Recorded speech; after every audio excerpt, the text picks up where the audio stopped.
ഈ ചിത്രത്തിലുള്ള ആള് സുന്ദരനാണ്. Thank you. പ്രിയമുള്ള സുഹൃത്തുക്കളെ, വളരെ സന്തോഷത്തോടു കൂടിയാണ് നിങ്ങളുടെ മുമ്പിൽ ഞാൻ നിൽക്കുന്നത്. കാരണം നമുക്കെല്ലാവർക്കും അറിയാം, മലയാള സിനിമയുടെ ഇപ്പോഴത്തെ ഒരു സ്ഥിതി എന്ന് പറഞ്ഞു കഴിഞ്ഞാൽ, ഇപ്പോൾ ജൂലൈ മാസം വരെ ഏകദേശം 60-70 ചിത്രങ്ങൾ റിലീസായി കഴിഞ്ഞു. ഈ കൊല്ലം ഒരു റെക്കോർഡ് റിലീസ് നടക്കാൻ സാധ്യതയുള്ള ഒരു സാഹചര്യമാണ്. ആ കൂട്ടത്തിൽ ഒരു നല്ല ചിത്രം 125 ദിവസം ഓടുക. പല ചിത്രങ്ങൾക്കും തിയേറ്ററില്ല. തിയേറ്ററിൽ വന്നാൽ തന്നെ 1 ഷോ 2 ഷോ ഒരാഴ്ചയിൽ കൂടുതൽ നിലനിൽക്കുന്നില്ല. ഈ സാഹചര്യത്തിൽ 125 ദിവസം ഒരു ചിത്രം ഓടുക എന്നത് ഒരു സന്തോഷം. അതുമാത്രമല്ല, 32 കൊല്ലമായി ഞാൻ സിനിമയിൽ അഭിനയിക്കുന്നു. ഇപ്പോൾ സിനിമാക്കാരെല്ലാവരും തന്നെ ഒരു കൺഫ്യൂഷനിലാണ്. കാരണം ഇമ്മാനുവൽ പോലുള്ള ചിത്രമാണോ മലയാള സിനിമയ്ക്ക് വേണ്ടത്, അതല്ല വേറെ തരത്തിൽ സഞ്ചരിക്കുന്ന ചിത്രങ്ങളാണോ? ഇമ്മാനുവൽ വിജയിച്ചത് ആ ഒരു ചോദ്യത്തിനൊരു വലിയ ഉത്തരമായിട്ടാണ് നമ്മൾ അവസാനം എത്തിച്ചേരുന്നത്. നമ്മുടെ മലയാളത്തിൻ്റെ, കേരളത്തിൻ്റെ സംസ്കാരത്തിൽ തന്നെയാണ്, അവിടെ തന്നെയാണ് വിജയമുള്ളത്. നമുക്ക് ആരെയും കുറ്റം പറയാൻ പറ്റത്തില്ല. കാരണം കോടികൾ മുടക്കിയാണ് ഒരു സിനിമ എടുക്കുന്നത്. അപ്പോൾ മുടക്കു മുതലും ഒത്താൽ നല്ല ലാഭവും തിരിച്ചു കിട്ടുക എന്ന് തന്നെയാണ് ഒരു സിനിമ പ്രൊഡ്യൂസറിൻ്റെ, ഒരു സിനിമ പ്രവർത്തകൻ്റെ ഏറ്റവും വലിയ ആഗ്രഹം. അപ്പോൾ ഏത് കൊടുത്താലാണ് ശരിയാകുന്നത് എന്നുള്ളത് ഒരു വലിയ ഒരു ചിന്തയാണ്. പണ്ടൊക്കെ 1-2 പാട്ടുകൾ എടുത്തു വെക്കും. പടം എന്തെങ്കിലും മോശമാവുകയാണെങ്കിൽ ആഡ് ചെയ്ത് പിന്നെ ഒന്നുകൂടെ ഒരു പരസ്യം കൊടുത്തിട്ട് പുതിയ 2 പാട്ടുകൾ കൂടി ഉൾപ്പെടുത്തിയിട്ടുണ്ട്. അങ്ങനെ ചില മാർക്കറ്റിംഗ് ടെക്നിക്കുകൾ ഉണ്ടായിരുന്നു. ഇപ്പോൾ കുറേ തെറിയൊക്കെ ഷൂട്ട് ചെയ്ത് വെച്ചിട്ടുണ്ട്. എന്തെങ്കിലും മോശമാണെങ്കിൽ കയറ്റി വിടാം. കാരണം നമ്മൾ ആരെയും കുറ്റം പറയുന്നില്ല, അതാണ് ഒരവസ്ഥ. ആ സാഹചര്യത്തിലാണ് ഇമ്മാനുവൽ പോലുള്ള ചിത്രം 125 ദിവസം ഓടുന്നത്. അത് നമ്മൾ എന്തെങ്കിലും തെറ്റ് പറ്റിയിട്ടുണ്ടെങ്കിൽ അത് തെറ്റാണെന്ന് മനസ്സിലാക്കുകയും തിരിച്ച് കുടുംബ ബന്ധങ്ങളുടെയും സ്നേഹബന്ധങ്ങളുടെയും പവിത്രമായ ഡയലോഗുകളുടെയും അഭിനയ മുഹൂർത്തങ്ങളുടെയും കഥയുടെയൊക്കെ പാതയിലേക്ക് തിരിച്ചെത്തണം എന്നുള്ള ഒരു വലിയ സന്ദേശമാണ് ഈ ചിത്രം നൽകുന്നത്. പിന്നെ ഇങ്ങനെയുള്ള ശരിക്കും ആഘോഷവേളകളിൽ പറയാനുള്ളത് പറഞ്ഞ് ബോറടിക്കുന്നുണ്ട്. ഒന്നാമത് ഇരുത്തി കുറേ നേരം പുള്ളിയെ പരീക്ഷിച്ച് ഇപ്പം നിർത്തി പരീക്ഷിക്കുകയാണ്. അപ്പോൾ ഒരു ചെറിയ കാര്യം കൂടെ പറയാം. ആ കുട്ടി എന്തെങ്കിലും ഒരു തമാശ പറയണമെന്ന് പറഞ്ഞപ്പോൾ ഒരു ചെറിയൊരു നർമ്മത്തിൽ, വലിയ തമാശയൊന്നുമല്ല. അപ്പോൾ ഇങ്ങനെയുള്ള സന്ദർഭങ്ങൾ വരുമ്പോൾ പറയാനുള്ളത് പെട്ടെന്ന് പറഞ്ഞു തീർക്കും. കാരണം കുറച്ച് വർഷങ്ങൾക്ക് മുമ്പ് പകൽപൂരം എന്നൊരു സിനിമ ഞാൻ അഭിനയിച്ചൊരു പടമാണ്. അത് 75-ാം ദിവസം ആഘോഷിക്കുന്ന വേളയിൽ എൻ്റെ ഏറ്റവും അടുത്ത ഒരു സുഹൃത്തായ ജോസ് തോമസ്, അദ്ദേഹം സംവിധായകനാണ്. അദ്ദേഹം ഞാനുമായിട്ട് ഒരുപാട് സിനിമകൾ സംവിധാനവും ഞാൻ അദ്ദേഹത്തിൻ്റെ പടത്തിൽ അഭിനയിച്ചിട്ടുണ്ട്. അദ്ദേഹത്തെ കൂടെ ഞാൻ പകൽപൂരം കാണാൻ വേണ്ടി ക്ഷണിച്ചു, പ്രോഗ്രാമിന് വേണ്ടി 75-ാം ദിവസം ആഘോഷങ്ങൾക്ക് വേണ്ടി ക്ഷണിച്ചു. അപ്പോൾ അദ്ദേഹത്തിൻ്റെ പ്രസംഗം തുടങ്ങുകയാണ്. അദ്ദേഹം പറയാൻ ഉദ്ദേശിച്ചത്, പകൽപൂരം ഒരു നല്ല സിനിമയല്ല എന്നാണ് ഞാൻ വിചാരിച്ചിരുന്നത്. എന്നാൽ കഴിഞ്ഞ ആഴ്ച ഞാൻ ആ സിനിമ കണ്ടപ്പോഴാണ് അതൊരു ഗംഭീരമായ സിനിമയാണ് എന്നെനിക്ക് മനസ്സിലായത്. ഇത് പറയാനാണ് അദ്ദേഹം ഉദ്ദേശിച്ചിരുന്നത്. പക്ഷേ ആദ്യത്തെ ഡയലോഗ്, പകൽപൂരം ഒരു നല്ല സിനിമയല്ല. കറണ്ട് പോയി. ജന്മം ചെയ്താൽ കറണ്ട് വരുന്നില്ല. കുറേ സമയം വെയിറ്റ് ചെയ്തിട്ട് ഈ കറണ്ട് ഇല്ലാതെ തന്നെ ജോസ് തോമസ് എല്ലാവരോടും പറഞ്ഞു, എനിക്ക് പറയാനുള്ളത് കേട്ടിട്ടേ പോകാവൂ. കാര്യം അവർക്ക് എല്ലാവരും കൺഫ്യൂഷനായി. ജോസ് തോമസിനെ പോലെ ഒരാൾ വന്നിട്ട് ഒരു ഫംഗ്ഷന് വന്നിട്ട് ഒരു നല്ല ചിത്രമല്ല, പിന്നെ എന്തിന് ഇയാൾ വന്നു? അപ്പം ബാക്കി പറയാൻ അദ്ദേഹത്തിന് കഴിഞ്ഞില്ല. 20 മിനിറ്റ് വെയിറ്റ് ചെയ്തിട്ട് ഞാൻ തന്നെ സ്റ്റേജിൽ കയറി പറഞ്ഞു, എല്ലാവർക്കും ആഹാരത്തിലേക്ക് പോകാം. മറ്റൊരു സന്ദർഭത്തിൽ അദ്ദേഹം ബാക്കി പറയും. ഇന്നും ആ പൂർത്തീകരിക്കാത്ത ആ വാചകം ദുർഗാഷ്ടമി നാളിൽ വെള്ളിയാഴ്ചകളിൽ ആ അവന്യൂ NXന്റെ ഇരുണ്ട ഇടനാഴികളിൽ കൂടി പകൽപൂരം ഒരു നല്ല സിനിമയല്ല അല്ല അല്ല അങ്ങനെ പോകുന്നുണ്ട് എന്ന് സെക്യൂരിറ്റിക്കാർ പറയാറുണ്ട്. അപ്പോൾ ആ അബദ്ധം എനിക്ക് വരാതിരിക്കാൻ വേണ്ടി ഞാൻ പറയുന്നു, ഇമ്മാനുവൽ ഒരു ഗംഭീര ചിത്രം തന്നെയാണ്. അതിൽ ഭാഗവക്കാകാൻ കഴിഞ്ഞതിൽ വളരെ സന്തോഷം. മമ്മൂക്കായോടും ലാൽ ജോസിനോടും പിന്നെ പ്രത്യേകിച്ച് ഇതിനകത്ത് വലിയൊരു നന്മയുണ്ട്. നമുക്ക് എല്ലാവർക്കും, സിനിമാക്കാർക്ക് എല്ലാവർക്കും അറിയാവുന്ന ജോർജ്, മമ്മൂക്കായുടെ ഒരു നിഴൽ പോലെ വർഷങ്ങളോളം അദ്ദേഹത്തിൻ്റെ കുടുംബങ്ങളും എല്ലാം തന്നെ സിനിമയ്ക്ക് വേണ്ടി അർപ്പിച്ച ജീവിതങ്ങളാണ്. അദ്ദേഹമാണ് ഇതിൻ്റെ നിർമ്മാതാവ്. ഇത്രയും ലാളിത്യമുള്ള, ഇത്രയും കഠിനാധ്വാനിയായ ഒരു ചെറുപ്പക്കാരനെ സിനിമയിൽ കണ്ടെടുക്കാൻ വളരെ പ്രയാസമാണ്. അതുകൊണ്ട് തന്നെ ഇമ്മാനുവൽ ഓടിത്തന്നെ ആകണം. അതും നന്മയുടെ ഒരു ഭാഗമാണ്. നന്ദി, നമസ്കാരം.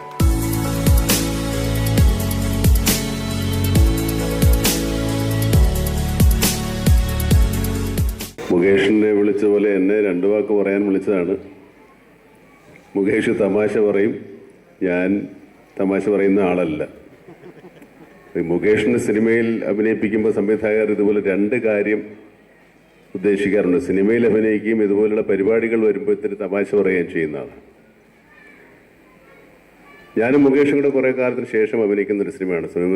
മുകേഷിന് വളരെ പ്രധാനപ്പെട്ട വേഷമാണെങ്കിലും ഒരു ചുരുങ്ങിയ സമയം മാത്രമേ സിനിമയിലുള്ളൂ. പക്ഷെ വളരെ സിനിമയുടെ കഥാഗതിക്ക് വളരെ പ്രധാനപ്പെട്ട ഒരു ഗതിമാറ്റം സംഭവിക്കുന്ന ഒരു രംഗത്താണ് മുകേഷ് പ്രത്യക്ഷപ്പെടുന്നത്. മുകേഷിനെ പോലെ ഒരാൾ തന്നെ വേണം എന്നുള്ളതിന് സംവിധായകൻ്റെ നിർബന്ധത്തിനനുസരിച്ചിട്ടാണ് മുകേഷിനെ ആ വേഷത്തിന് ക്ഷണിക്കാൻ ഉണ്ടായത്. ഈ സിനിമ സംഭവിക്കാൻ വേണ്ടി ഒരുപാട് കാരണങ്ങളുണ്ട്. ഈ സിനിമയുടെ കഥ സിനിമയ്ക്ക് വേണ്ടി ആദ്യമായി തിരക്കഥ എഴുതുന്ന ഒരാളുടെയാണ്. ആ കഥ എങ്ങനെ ഇഷ്ടപ്പെട്ടെന്നും അതിൻ്റെ കഥ സംഭവങ്ങൾ പലപ്പോഴായിട്ട് ലാൽ ജോസ് പറഞ്ഞിട്ടുള്ളതാണ്. വളരെ ഏറെ പ്രതീക്ഷകൾക്ക് വക നൽകുന്ന ആളാണ് നമ്മുടെ തിരക്കഥാകൃത്ത്. പിന്നെ ഈ സിനിമയുടെ ക്യാമറമാൻ, കൂടെ അഭിനയിച്ച അഭിനേതാക്കൾ, ഇവിടെ പലരും എത്തിച്ചേർന്നില്ല. പ്രധാനപ്പെട്ട നമ്മുടെ നായിക എത്തിയിട്ടില്ല. വളരെ പ്രധാനപ്പെട്ട വേഷം അഭിനയിച്ചിട്ടുള്ള ഫഹദ് ഫാസിൽ എത്തുമെന്ന് വിചാരിക്കുന്നു. ഇവരുടെ എല്ലാം അസാന്നിധ്യത്തിലാണെങ്കിൽ പോലും ഈ സിനിമ എന്നെ സംബന്ധിച്ചിടത്തോളം വലിയൊരു നേട്ടമാണ്. ഒരു അഭിനേതാവ് എന്ന നിലയിലും ഒരു സിനിമയുടെ വിജയങ്ങൾ ആഗ്രഹിക്കുന്ന ഒരാളെന്ന നിലയിലും എന്നെ സംബന്ധിച്ചിടത്തോളം സിനിമ വലിയൊരു നേട്ടമാണ്. ഈ സിനിമയെ 125 ദിവസം ഓടിക്കുന്നത് സാധാരണ ഇപ്പോൾ ഒരു സിനിമകൾക്ക് സംഭവിക്കാത്തതാണ്.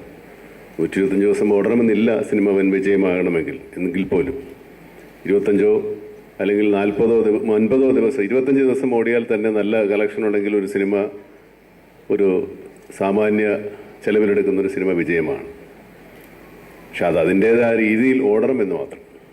പക്ഷേ ഈ സിനിമയെ സംബന്ധിച്ചിടത്തോളം 125 ദിവസം ഓടുന്നൊരു വൻ ലാഭം ഉണ്ടാക്കിയെന്നല്ല. എന്നാലും സിനിമ വളരെ നിർമ്മിച്ച ആളുകൾക്കും നിർമ്മാതാക്കൾക്കും സംവിധായകർക്കും അതിനോട് കൂടെ പ്രവർത്തിച്ച ആൾക്കാർക്കൊക്കെ എല്ലാ തരത്തിലും സന്തോഷവും പകരുന്നൊരു സിനിമയാണ്. പ്രേക്ഷകനും അത് കിട്ടിയിട്ടുണ്ടെന്നുള്ളതിന് വലിയ തെളിവാണ് ഈ സിനിമയുടെ വിജയം. നേരത്തെ മുകേഷ് വേണമെങ്കിൽ ഇവിടെ സൂചിപ്പിച്ചതിന് ഞാനൊന്ന് കടമെടുത്താൽ, സിനിമയുടെ മാറ്റങ്ങൾക്ക് അല്ലെങ്കിൽ സിനിമയെ ഗതിമാറി സഞ്ചരിക്കുന്ന ഒരുപാട് സിനിമകൾ മലയാള സിനിമയിൽ ഇപ്പോൾ ഉണ്ടായിക്കൊണ്ടിരിക്കുന്നുണ്ട്. ഒരേ ദിശയിലേക്കല്ലാതെ പല ദിശകളിലേക്ക് സഞ്ചരിക്കുകയും ചില ദിശകളിൽ ചിലതരം സിനിമകൾ മാത്രം സംഭവിക്കുകയും ചെയ്യുന്നൊരു കാലഘട്ടത്തിലാണ് ഇമ്മാനുവൽ ഇത്രയൊരു വലിയ വിജയം കരസ്ഥമാക്കിയത്. മനുഷ്യരുടെ പരസ്പര സ്നേഹത്തിൻ്റെ ബന്ധങ്ങളുടെ തിരിച്ചറിയലുകളുടെ വികാരങ്ങളുടെ അല്ലെങ്കിൽ അനുഭവങ്ങളുടെ ഒക്കെ കഥ നമുക്കൊക്കെ പരിചയമുള്ള ആളുകളെപ്പോലെ നമ്മളെപ്പോലെയുള്ള മനുഷ്യർ സംസാരിക്കുന്ന ഭാഷ സംസാരിക്കുകയും അവരുടെ വികാരങ്ങൾ നമ്മളിലേക്ക് പകർത്തുകയും ചെയ്യുന്ന കഥാപാത്രങ്ങളുള്ള സിനിമകൾ നമുക്ക് കുറേ കാലമായിട്ട് അപരിചിതമായിരുന്നു. ഒരുപക്ഷെ ഇമ്മാനുവൽ അതൊരു വലിയ തിരിച്ചുവരവാണ്. മനുഷ്യൻ്റെ കഥയുടെ തിരിച്ചുവരവാണ് ഇമ്മാനുവൽ നടത്തിയിരിക്കുന്നത്. ഇതിൻ്റെ വിജയത്തിന് വേണ്ടി പ്രവർത്തിച്ച എല്ലാവർക്കും, പ്രത്യേകിച്ച് സംവിധായകൻ, തിരക്കഥാകൃത്ത്, cameraman, music director, actors, art director, നിങ്ങൾ ഈ സിനിമയുടെ ഒരു പ്രധാനപ്പെട്ട ഓഫീസ് സെറ്റ് കണ്ടു കാണുമെന്ന് ഞാൻ വിചാരിക്കുന്നു. പലർക്കും ഓർമ്മയുണ്ടാകും. അത് യഥാർത്ഥത്തിലുള്ള ഓഫീസല്ല, അത് ഒരു സെറ്റാണ്. പലപ്പോഴും അത് കണ്ട നിങ്ങൾക്ക് പോലും അവിശ്വസനീയമായ രീതിയിൽ അത്രത്തോളം പൂർണ്ണതയോടുകൂടി യഥാതഥമായ രീതിയിൽ ആ സിനിമയുടെ സെറ്റിട്ട് നമ്മുടെ ആർട്ട് ഡയറക്ടർ തീർച്ചയായിട്ടും ഒരു പുരസ്കാരം അർഹിക്കുന്നയാളാണ്. അതുപോലെ സംഗീതം നൽകിയിട്ടുള്ള അഫ്സൽ, ക്യാമറമാൻ പ്രദീപ്, ഒരുപാട് ആളുകൾ. ഒരു സിനിമയുടെ വിജയം നമ്മൾ മുന്നിൽ കാണുന്നവർ മാത്രമല്ല, പിന്നിൽ ഒരുപാട് പേരുടെ അധ്വാനം ഈ സിനിമയുടെ വിജയത്തിന് പിന്നിലുണ്ട്. അതുപോലെ എല്ലാ സിനിമകളുടെയും സിനിമ ഷൂട്ടിങ്ങിൻ്റെ വാതിൽപ്പുറ കാഴ്ചകൾ ഷൂട്ട് ചെയ്യുന്ന സ്ഥലത്തൊക്കെ ആളുകൾ പറയും, ഇത്രയും കഷ്ടപ്പെട്ടിട്ടാണോ സിനിമ എടുക്കുന്നത്? നിങ്ങൾ സിനിമ കാണുമ്പോൾ AC റൂമിലിരുന്ന് കപ്പലണ്ടിയും കുറിച്ച് മൊബൈൽ ഫോണും ഓണാക്കി വളരെ ശ്രദ്ധയോടും അശ്രദ്ധയോടും ഒക്കെ കാണുന്ന ഒരു കലാരൂപം ഉണ്ടാക്കിയെടുക്കുന്നത് ഒത്തിരി ആളുകളുടെ അധ്വാനത്തിൻ്റെ ഫലമാണ്. അത് ഇതുപോലെയുള്ള വിജയങ്ങളുണ്ടാകുമ്പോൾ മാത്രമാണ് അതിൻ്റെ പിന്നിൽ പ്രവർത്തിച്ച ആളുകൾക്ക് അല്പമെങ്കിലും സന്തോഷവും സമാധാനവും ഉണ്ടാകുന്നത്. അത് നഷ്ടപ്പെടുത്താതിരിക്കേണ്ട പ്രേക്ഷകരാണ്. ചില തെറ്റുകൾ, ചില കുറവുകൾ ഉണ്ടെങ്കിൽ പോലും അതിനെയൊക്കെ മറികടന്ന് ആ സിനിമയുടെ കാതലായ കല ആസ്വദിക്കാൻ നിങ്ങൾക്കാവട്ടെ. അതിനി അങ്ങോട്ടുള്ള സിനിമകളിലും സംഭവിക്കട്ടെ എന്ന് പറയുകയും ഈ സിനിമയിൽ പ്രവർത്തിച്ച എല്ലാവർക്കും, ഈ നിർമ്മാതാവ് ഇതിനകത്തുനിന്ന് 2 വാക്ക് പറയുമെന്ന് എനിക്ക് വലിയ വിശ്വാസമില്ല. അവനിപ്പം തന്നെ തലയാട്ടുന്നുണ്ട്. ഏതായാലും അദ്ദേഹത്തിൻ്റെ പേരിലും ഞാൻ ഈ പ്രവർത്തകരോടും ഇതിൻ്റെ സംവിധായകരോടും മറ്റു പ്രവർത്തിച്ച എല്ലാ ആൾക്കാരോടും ഈ സിബി മലയിലിനെ മുൻനിർത്തി നന്ദി പറഞ്ഞോളൂ. കാരണം അദ്ദേഹം വളരെ പ്രധാനപ്പെട്ട ഒരു സംഘടനയുടെ പ്രധാനപ്പെട്ടത് തേരാളിയാണ്. ഞാൻ ഇങ്ങോട്ട് നോക്കുമ്പോൾ ഇതിനകത്ത് നോക്കി വായിക്കുകയൊന്നുമല്ല കേട്ടോ, ഇങ്ങനെ കാണുക ഇടക്കിടക്ക് അപൂർവമായിട്ട് കിട്ടുന്ന ചില സംഗതികളാണ്. പിന്നെ പ്രത്യേകിച്ച് കൂടുതലാൾ നീട്ടിപ്പറയാനുള്ള ഞാൻ അഭിനയിച്ച ആൾക്കാർ, സുനിൽ, അങ്ങനെ ഒത്തിരി ആൾക്കാരുണ്ട്. ഏത് സിനിമയുടെ സ്വന്തം സിനിമയാണെന്ന് അതിൻ്റെ അത്രത്തോളം ഉൾക്കൊണ്ട് തന്നെ എല്ലാവരും ഒരു സഹകരണം നടത്തിക്കൊണ്ടാണ് ഈ സിനിമയെ വിജയമാക്കിയത്. ലാൽ ജോസ് ഇപ്പോൾ ഞങ്ങളിത് സിൻസിൽ പ്രൊഡക്ഷൻസിൻ്റെ ജോർജിൻ്റെ പടമാണ്. ഞങ്ങളിപ്പോൾ ഈ പടത്തിൻ്റെ ഡിസ്ട്രിബ്യൂട്ടേഴ്സ് പ്ലേ ഹൗസ് എന്ന് പറഞ്ഞ കമ്പനിയിൽ ഞങ്ങളൊക്കെ അംഗങ്ങളാണ്. ഞങ്ങൾ അദ്ദേഹത്തിന് ഈ പ്ലേ ഹൗസിൻ്റെ ഒരു പടം ചെയ്താൽ കൊള്ളാം എന്ന് ഞങ്ങൾക്ക് ആഗ്രഹമുണ്ട്. അദ്ദേഹം അത് ഞങ്ങൾക്ക് ചെയ്തു തരും എന്ന് ഞങ്ങൾ വിശ്വസിക്കുന്നു. ഇത് പരസ്യമായിട്ട് ഇത്ര ആൾക്കാരെ സാക്ഷി നിർത്തി ചോദിച്ചാൽ ചിലപ്പോൾ ഇല്ലെന്ന് പറയില്ല എന്ന് വിചാരിച്ച് പരസ്യമായിട്ട് ചോദിച്ചതാണ്. ഏതായാലും നിങ്ങൾക്ക് എല്ലാവർക്കും ഈ സന്തോഷത്തിൽ പങ്കുചേർന്ന, ഈ ആഘോഷങ്ങളിൽ പങ്കുചേർന്ന എല്ലാവർക്കും എൻ്റെ നന്ദി. നമസ്കാരം. നമസ്കാരം. മുകേഷ് പറഞ്ഞതുപോലെ മലയാള സിനിമ വളരെ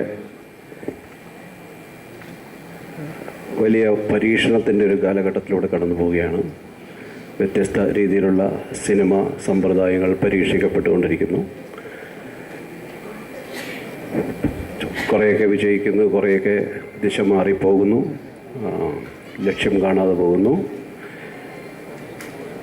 സാധാരണ പ്രേക്ഷകർ പലപ്പോഴും ഇത്തരത്തിലുള്ള ഈ പരീക്ഷണ സിനിമകളെ കണ്ട് അമ്പരം നിൽപ്പുണ്ട്, മലയാള സിനിമ എങ്ങോട്ടാണ് പോകുന്നതെന്നറിയാതെ. എങ്കിലും ആത്യന്തികമായിട്ടും സിനിമ എത്തിച്ചേരുന്നത് ഇമ്മാനുവൽ പോലെയുള്ള ചിത്രങ്ങളിലേക്ക് തന്നെയാണ്. അങ്ങനെ ആയിരിക്കണം.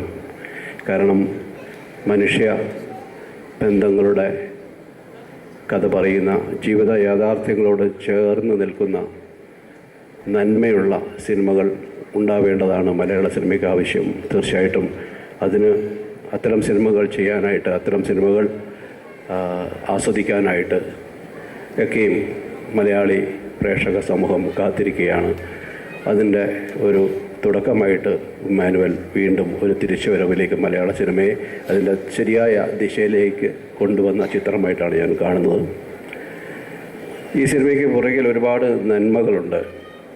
പ്രധാനമായിട്ടും ഇതിൻ്റെ നിർമ്മാതാവ് മമ്മൂട്ടിയുടെ കൂടെ ദീർഘകാലം അദ്ദേഹത്തിൻ്റെ സന്തത സഹചാരിയായിരുന്ന അദ്ദേഹത്തെ ഒരു നിർമ്മാതാവെന്ന നിലയിൽ കൈപിടിച്ചു ഉയർത്തുവാനായിട്ട് ശ്രീ മമ്മൂട്ടി കാണിച്ച ആ നല്ല മനസ്സ്.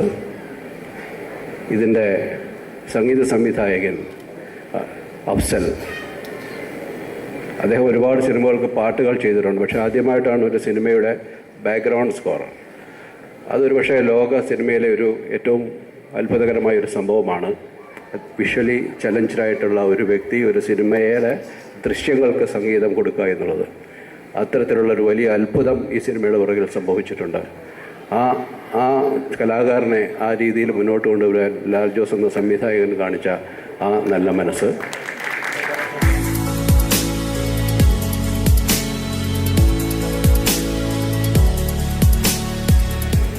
പടം വിജയിച്ചതിൽ സന്തോഷം.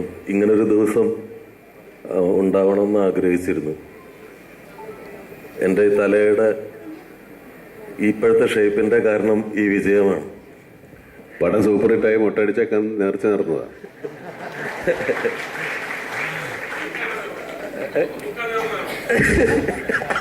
പുള്ളി എൻ്റെ തല മൊട്ടടിച്ചേക്കാണ് നേർത്തത്. എൻ്റെ കരിയർ തുടങ്ങുന്നത് മറവത്തൂർ കനവ് എന്ന് പറയുന്ന സിനിമ മമ്മൂക്കയെ നായകനാക്കിക്കൊണ്ടാണ്. അത് കഴിഞ്ഞ് 10 വർഷങ്ങൾക്ക് മുമ്പ് പട്ടാളം എന്നൊരു സിനിമ ചെയ്തു. അത് വളരെ പ്രതീക്ഷയോടെ തന്നെ ചെയ്തൊരു സിനിമയായിരുന്നു. എൻ്റെ അറിവും കഴിവുമൊക്കെ മറവത്തൂർ കനവിൽ പ്രയോഗിച്ചതുപോലെ തന്നെ ആ സിനിമയിലും പ്രയോഗിച്ചിരുന്നു, അധ്വാനിച്ചിരുന്നു.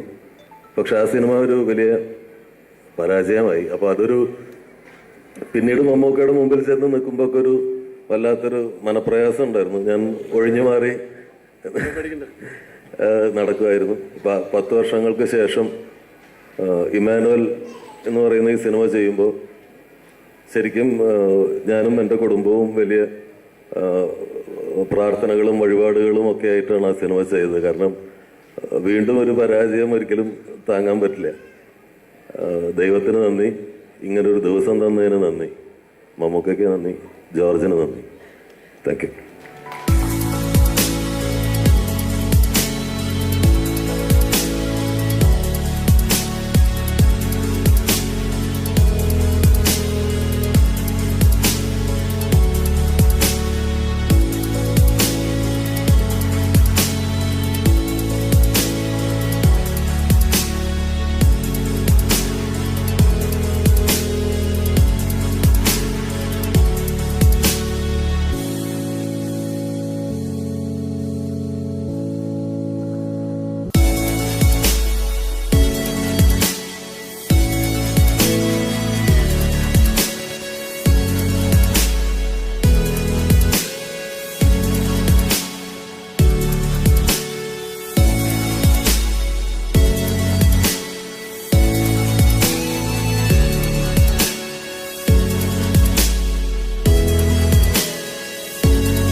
കരിമ്പേ മലത്തേനെ മദന കുഴമ്പേ മാനേ മധുര കരിമ്പേ മലത്തേനെ മദന കുഴമ്പേ ഒന്നു വന്നാട്ടെ തെല്ലു നിന്നാട്ടെ നാണമെന്റെ ചൊല്ലു ചൊല്ലു നാവിറങ്ങിപ്പോയോ മാനേ മധുര കരിമ്പേ മലത്തേനെ